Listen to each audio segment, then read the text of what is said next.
Shalom. First and foremost, I want to give all praises, honor, and glory to Yahweh, Bahasham, Yahweh Shai, Bahasham, Racha Kodash. Double honors to the elders and the apostles of Great Millstone, and peace and blessings to the elect. And today we're going to go into the book of 1 Timothy, the 5th chapter. Rebuke not an elder, but entreat him as a father, and the young men as brethren. Now, Paul's not saying here that, if somebody does wrong, not to correct them or reprove them, but in the way you you have to, tailor it to still be respectful.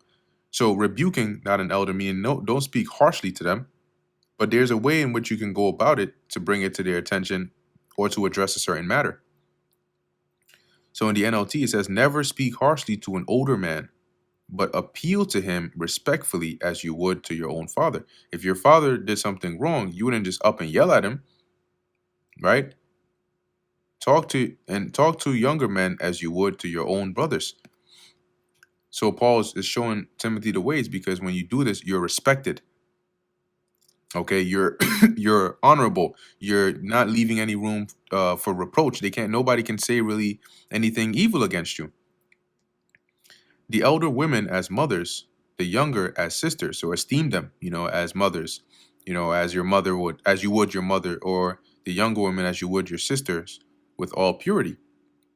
Honor widows that are widows indeed, right? Meaning widows that actually have nobody. But if any widow have children or nephews, let them first learn to shew piety at home, and to requite their parents, for this is good and acceptable before God. It says, but if she has children or grandchildren, their first responsibility is to show godliness at home and repay their parents. Repay their parents by taking care of them. This is something that pleases God. See, because in order to, because I think he's going to mention it about the enrollment, okay, of like a widow in the church, you had to meet certain requirements. Verse 5, now she that is a widow indeed and desolate trusteth in God, and continueth in supplication and prayers night and day. Right. So a true widow, who's, she doesn't have anybody, she places her hope in the Lord, right? She makes her supplication to the Lord, day and night. That's all she can really do. But she that liveth in pleasures is dead while she liveth. See, so on the other hand, you have those that only live for, pleasure, quote unquote widows, not really true widows, and not sincerely serving the Lord. They just care about pleasing the flesh. They're already dead. They're spiritually dead, and they're already condemned, because they're not willing to discipline themselves or dedicate themselves to the Lord. And these things give in charge that they may be blameless. Okay, so give these instructions to the church so they know, all right, they understand. NLT, give these instructions to the church so that no one will be open to criticism. Because now you already know what you should and shouldn't be doing. You know what the requirements are. But if any provide not for his own, and especially for those of his own house, he hath denied the faith and is worse than an infidel. Okay, I read this in the NLT as well on my phone. It says, but those who won't care for their relatives, right, provide not for their own, especially those in their own household, have denied the true faith. Such people are worse than unbelievers, because if you don't have it within you to take care of your own family, your own relatives, how are you going to take care of those in the Lord? You can't even care for your relatives, as the Lord is saying. Once again, it speaks more about you and your nature and your character. Let not a widow be taken into the number under 60 years old, 60, having been the wife of one man. Taken into the number is, as it says here in the NLT, a widow who is put on the list for support must be a woman who is at least 60 years old and was faithful to her husband, well reported of for good works, so she has a good reputation, if she have brought up children, right? Examples of these being if she has brought up children, she's nurtured, she's raised up children. If she have lodged strangers, right? She uh, um opened up her home to strangers, or took care of them. If she have washed the saints' feet, if she have relieved the afflicted, if she have diligently followed every good work. These are all examples of good works to look for. But the younger widows refuse, for when they have begun to wax wanton against a Mashiach, they will marry. See, so for the younger women, do not put them on the list because they're still young. So when you go into that wax wanton, when their physical hormones start craving it, to feel the impulse of sexual desire, once they start feeling that heat, what's going to happen is they're not going to stay a widow. They're going to go and marry because they still have that desire in that youth. So don't put them on there. To avoid, right, verse 12, having damnation because they have cast off their first faith. Let's go into this. And the first faith here is referring to the duty or responsibility, right? NLT says, then they would be guilty of breaking their previous pledge to be a dedicated widow in the church. So to avoid that, if they're young, don't put them in the record, as a widow of the church. Verse 13, and withal they learn to be idle, wandering about from house to house, and not only idle, but tattlers also, and busybodies, speaking things which they ought not. See, because they're young. So once again, you put them in this position, this is eventually what it's going to lead to. And if they are on the list, they will learn to be lazy and will spend their time because they're taken care of. They don't got to do anything. They don't got to worry about, taking care of things. And will spend their time gossiping from house to house, meddling in other people's business, and talking about things they shouldn't. See? And that's not what is becoming of a widow of the church. So Paul says, I will therefore that the younger women marry. So instead, to avoid all this, if they're young, let them marry, bear children, guide the house, give none occasion to the adversary to speak reproachfully. So let them be shamefaced, let them stay at home, let them, have children, take care of the house. Don't give any occasion for somebody to be able to speak evil.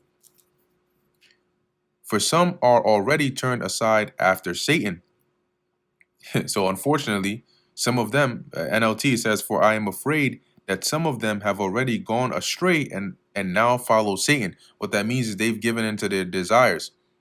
Okay, they're following Satan. It's not like they became Satanists, is that they gave into the temptation, of the desires of the flesh. If any man or woman that believeth have widows, let them relieve them, and let not the church be charged, that it may relieve them that are widows indeed. So if you have a relative or somebody that is a widow, take care of them. Okay, don't come and put them on the church, and then the church got to. Meanwhile, you're here, or they got people that can chime in to help them. The church should be focused on helping widows that are actually widows without anybody to help them. Now, concerning elders, verse 17, let the elders that rule well be counted worthy of double honor, especially they who labor in the word and doctrine. Now, the word double honor here, honor is dealing here, it's more than just like respect, but also monetarily. Okay? So the word honor says a valuing by which the price is fixed of the price itself. So double that, right? Of the price paid or received for a person or thing bought or sold, honor which belongs or is shown to one, right? Then you go into reverence and rank and so on. But this is the same word used in, let's see, where is it? Look at that. When you look at the use of it here, right? Price, honor, prices, price. So it's also dealing with, an amount, okay, that you would give them to take care of them. That's a part of the honor, but they will get double. Especially they who labor in the word and doctrine. as it's going to say here, because they really should be taken care of by the church. Verse 18, for the scripture saith, thou shalt not muzzle the ox that treadeth out the corn.